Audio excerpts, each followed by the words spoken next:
O yun, ayan. Yung 6 na mga kagagayan ng sa doon ay bibigay natin para kay Joy. Ha? Oo, yun. 6 yung bigay ko, pero syempre isa na para sa'yo. Para sa'yo na din naman yun. Isa. Bibili. Siyempre. Ayan, tama? Baka medyo. Ayan, kahina na eh. Para makita naman yung TV. Para kay Joy. Ayan, no? Oh, maganda. Happy?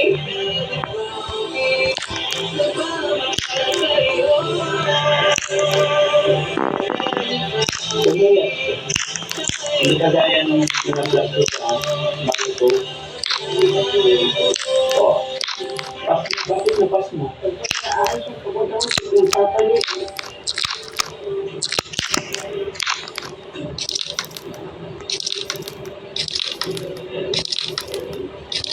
Yung wiwi, at hindi nyo ba yun? O palayaw lang?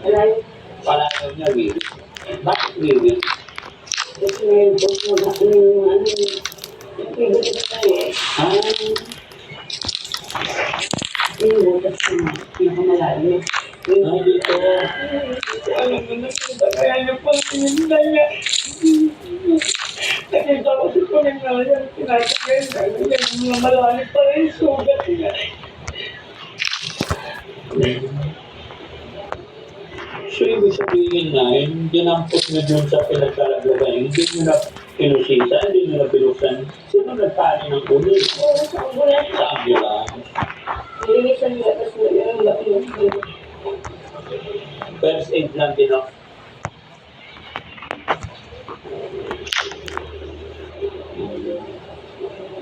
Malaki pa palang kulang. Malaki pa pala yung problema, no? Kano naman sa pag-iihingan? Ano po sa binigyan niya?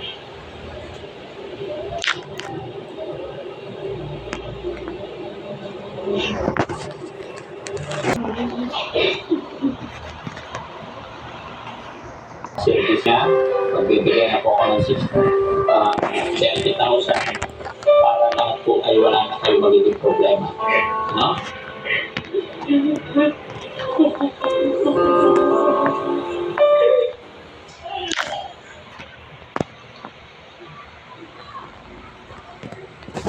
Ang daming dilis po, pero Ano pa ang sungo?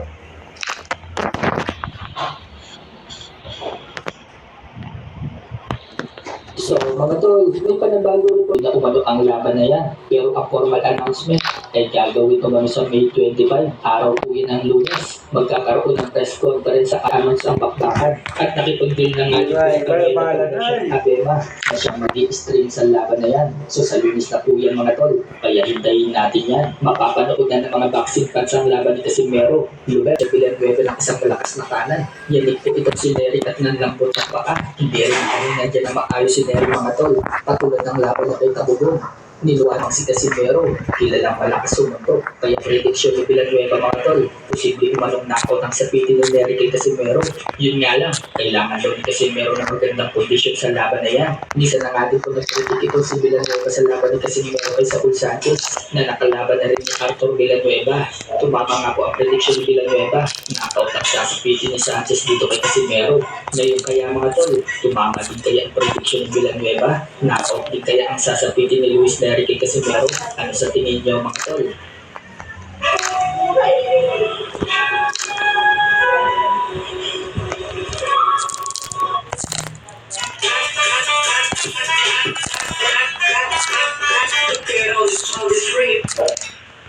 Noong nakaraang buhay ko, nauto ako ng isang matandang babae.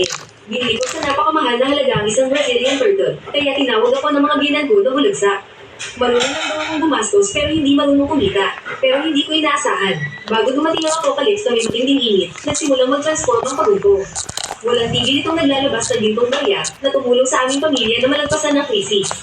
Nang tuluyan na mag-transform ang pagong, hindi lang ito nakapagbibigay ng malinis na tubig. Kaya rin itong baguhin ang temperatura sa paligid. Kahit gaano pa kainit sa labas, nananatiling malamig sa loob ng aming bahay. Akala ko, kapag nalagpasan namin ng matinding init ng apocalypse, Ligtas na kami, pero hindi ko akalain. Pinagtaksilan ako ng asawa ko at hiling na gumawa ng kontrata sa pagong at pinalayas ako sa bahay. Sa huli, namatay ako sa init. Nang muli akong magulat ng mata. Nabuhay ako muli sa araw mismo na binili ko ang pagong. I know, nakikita ko na nakatadhana kang maging napakayaman at matagumpay. Pero, mayroon kang isang pagsubok na kakaharapin. Kung malalagpasan mo ang pagsubok na ito, siguradong may magandang kapalaran na naghihintay sa'yo. May paraan ako para tulungan kang malagpasan ito. Ang original na presyo ng pagong na ito ay 888. Pero ngayon, 188 na lang. Ibibigay ko sa iyo ng may diskwento. Habang pinapakinggan ko ang mga may good ngayon. Visit kang lalaki. Ang lakas ng loob mong hindi pakinggan si mama. Nasaan na ang bird's nest na pinabili niya sa iyo? Sa pagkakataong ito, natuto na ako. Hindi ko sinabi sa asawa ko at sa binan ko. Sa halip, kumuha ako ng isang tuyot-tuyot na papel mula sa kabilang bulsa at ibinigay sa binan ko. Tutal, hindi naman niya alam ang itsura nito. At saka, halos kamukha lang naman ito ang bird's nest na nabibili sa merkado. Ito ba ang bird's nest? Magsabi ka ng totoo, niloloko mo ba ako? Imposibleng ganito ang itsura ng bird's nest. Pagkasabi nito, parahas na pinilipit ng matapang kamay ng binan ko ang braso ko. Sabi ko habang nagpapakita ng inosenteng mukha. Hindi po, ito po talaga ang bird's nest. At saka, ito yung personal na koleksyon ng may-ari. Naisip ko po kasi na para sa inyo. Dapat yung pinakamaganda ang ibigay ko. Matagal ko po siyang pinakiusapan. Kaya nilang ito ibinenta sa akin ng may diskwento. Buti at marunong ka lang makaramdam. Gutom na ako, magluto ka na. Pagkatapos nito, pumunta ako sa kusina para magluto. Bago yun, maingat ko kinuha ang pagong at inilagay sa isang fish tank.